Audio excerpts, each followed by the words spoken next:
tegang aksi nenek bertarung dengan jambret, emas 10 gram nyaris melayang, korban juga tidak teriak. Aksi nenek yang berjibaku mempertahankan emas 10 gram miliknya viral di media sosial. Karena aksi heroiknya itu, emas 10 gram yang dikenakan Valentina Harjiwati 67 gagal dirampas si maling. Dikutip dari Tribun Jateng, aksi kejahatan tersebut terjadi di Jalan Arya Mukti Timur, RT 6 RW 4, Pedurungan Lor, Kecamatan Pedurungan atau persis di depan rumah korban, Sabtu tanggal 11 November tahun 2023 sekira pukul 8.25 waktu Indonesia Barat. Ya, kalung emas 10 gram hanya rusak, tidak ada kerugian, hanya saja saya alami sejumlah luka lecet dan lebam di kedua kaki, tangan kiri, dan wajah, ucap Valentina Harjiwati di lokasi kejadian. Pensiunan PNS ini mengaku, kejadian nahas yang menimpanya berawal dari kedatangan seorang pria bertubuh besar naik motor Vario tanpa plat nomor dari arah barat. Si pria yang mengenakan masker dan helm tersebut beralibi hendak menanyakan Jalan Ganesa, Pedurungan Tengah.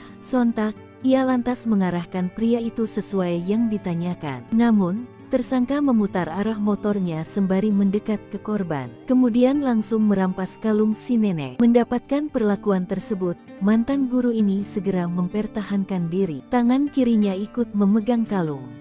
Penjambret lalu menarik gas motor hingga korban tertarik sekira 5 meter sampai korban jatuh tersungkur di pinggir jalan dekat Pita Kejut. Kasus itu sempat membuat warga sekitar geger. Para warga heran karena pelaku nekat melakukan aksi tersebut saat pagi hari. Ketua RTW 4 Pedurungan Lor, Kastolah 65, mengatakan, anak korban sebenarnya mendengar suara orang terjatuh tetapi mengira itu keributan kucing. Korban juga tidak teriak, mungkin panik, paparnya.